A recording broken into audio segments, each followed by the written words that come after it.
Berbicara mengenai bisnis sampingan menjadi pengusaha opak cukup banyak diminati oleh kalangan ibu rumah tangga.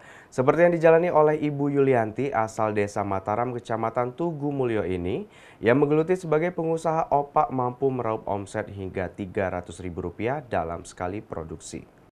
Di tengah ketidakpastian perekonomian, pengusaha opak di Desa Mataram, Kecamatan Tugumulyo, Kabupaten Musirawas, masih terus bertahan hingga saat ini. Salah satunya adalah pengusaha opak Ibu Yulianti. Ia menggeluti menjadi pengusaha opak sebagai bisnis sampingan selama 5 tahun lebih. Setiap harinya, ia memproduksi hingga setengah pikul ubi kayu untuk menghasilkan 40 kg opak kering. Opak buatan Bu Yulianti ini dijual dengan harga Rp9.000 per kilogramnya. Untuk penjualannya melalui pengepul sebanyak 2 kali dalam seminggu.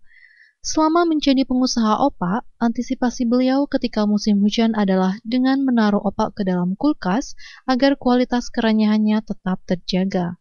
Pengusaha opak Yulianti mengatakan, kalau kualitas ubi bagus, maka sekali produksi satu pikul ubi bisa memperoleh omset hingga Rp300.000.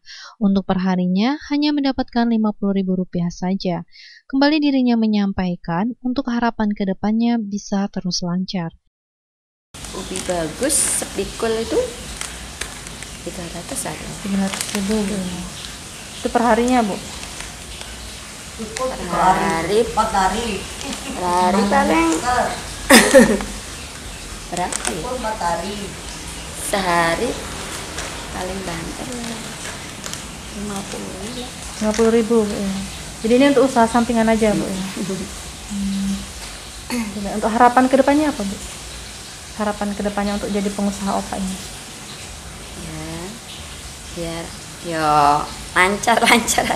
Lancar aja Bu ya. Iya. Ayu Fitriani, Silampari TV melaporkan.